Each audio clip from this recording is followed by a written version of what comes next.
সম্মানিত মৎস্যচাষী ভাইরা আসসালামু আলাইকুম। তো প্রিয় খামারি ভাইরা, আপনারা দেখতেই পাচ্ছেন আমরা আজকে পুকুরে জাল খেয়ে দিতেছি। আজকে আমরা এই পুকুর থেকে পাঙ্গাস মাছের পোনা উঠাবো। তো সম্মানিত মৎস্যচাষী ভাইরা, আমরা আজকে এই মাছের পোনাগুলোকে নোয়াখালী ডেলিভারি দেওয়ার জন্য আমরা প্রসেসিং করতেছি। এমনকি আমরা আমাদের হ্যাচারি থেকে বাংলাদেশের 64 জেলাতে মাছের পোনাগুলো ডেলিভারি দিয়ে থাকি। তাই আপনারা ঘরে বসে ভালো জাতের পোনা নিতে এখনই আপনারা আমাদের সাথে যোগাযোগ করতে পারেন। আমরা আমাদের হ্যাচারিতে সকল ধরনের মাছের পোনাগুলো উৎপাদন করে থাকি, যেরকম আপনার দেশি শিং, দেশি মাগুর, পাবদা, গুলশা, ট্যাংরা, মনোসিক্স, তেলাপিয়া, এমনকি আপনার অরিজিনাল থাই পাঙ্গাস মাছের পোনা, ভিয়েতনাম কই মাছের পোনা, ভিয়েতনাম শোল মাছের পোনা, এমনকি আপনার চিতল, আইর, সকল ধরনের মাছের পোনায় আপনারা আমাদের হ্যাচারি থেকে নিতে পারবেন। তো সম্মানিত মৎস্যচাষী ভাইরা, আপনারা স্ক্রিনে দেখতে পাচ্ছেন থাই পাঙ্গাস মাছের পোনা। এগুলোতে আপনার 1 কেজিতে রয়েছে আপনার, আমরা যে মাছের পোনাগুলো উঠাইছি এগুলো সাইজ রয়েছে আপনার 100 থেকে আপনার 180 কেজি। আপনারা চাইলে এই সাইজের পোনাগুলো নিতে পারেন। যেহেতু আপনার এখন শীতকালীন চলতেছে, তাই আপনার একটু বড় সাইজের পোনাটা চাষের জন্য যোগ্য। কেননা আপনার ছোটোগুলা যদি চাষ করেন শীতকালে একটু মৃত্যুর হারটা আপনার বেশি থাকবে, আর যদি বড়গুলো চাষ করেন তাহলে আপনার মৃত্যুর হারটা কম থাকবে। এমনি সিজনের সময় যখন আপনার বৃষ্টি থাকে তখন আপনার ছোটোগুলো চাষ করতে পারবেন অ্যাভেলেবেল।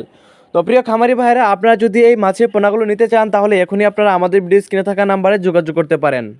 তো আপনারা যদি এই থাই পাঙ্গাস মাছের পোনাগুলো চাষ করেন, একটা বিষয় খেয়াল রাখবেন, যেন আপনার যেখান থেকে মাছের পোনাগুলো ক্রয় করেন না কেন সবচেয়ে চেষ্টা করবেন যেন আপনার মাছের পোনাগুলো এক সাইজের হয়, এক গ্রেডিংয়ের হয়। যেন আপনার 18-20 না হয়। 19-20 হলে সমস্যা নেই, কিন্তু আপনার 18-20 হলে সমস্যা। কারণ দেখা গেছে আপনার খাদ্য খরচ ঠিকই যাবে, অযথা সময় যাবে, কিন্তু আপনার মাছগুলো আপনার বড় হবে না। অর্থাৎ আপনার একসঙ্গে বাজারে বিক্রি করতে পারবেন না, যার ফলে আপনার আলাদা একটা এক্সট্রা টাকা গুনতে হবে। তো এই বিষয়টা অবশ্যই খেয়াল রাখবেন, যেন আপনার কোনো প্রকারে মাছের সাইজ আপনার 18-20 না হয়। 19-20 হলে সমস্যা নেই, কিন্তু আপনার চেষ্টা করবেন সবচেয়ে আপনার এক সাইজের মাছটা নেওয়ার জন্য। তো প্রিয় মৎস্যচাষী ভাইরা, আপনারা যারা পুকুরে পাঙ্গাস মাছের পোনাগুলো চাষ করতে যাচ্ছেন তারা সেক্ষেত্রে আপনার প্রতি শতাংশে আপনার পাঙ্গাস মাছের পোনাগুলো মজুত করতে পারেন। আপনার কালচারিং ক্ষেত্রে যদি আপনার পুকুরে কালচারিং করেন থাই পাঙ্গাস মাছের পোনাগুলো, তাহলে আপনার সেই ক্ষেত্রে আপনার 100 থেকে 120 পিস পোনা পুকুরে প্রতি শতাংশে মজুত করতে পারবেন। এটা হলো আপনার কালচারিংয়ের ক্ষেত্রে।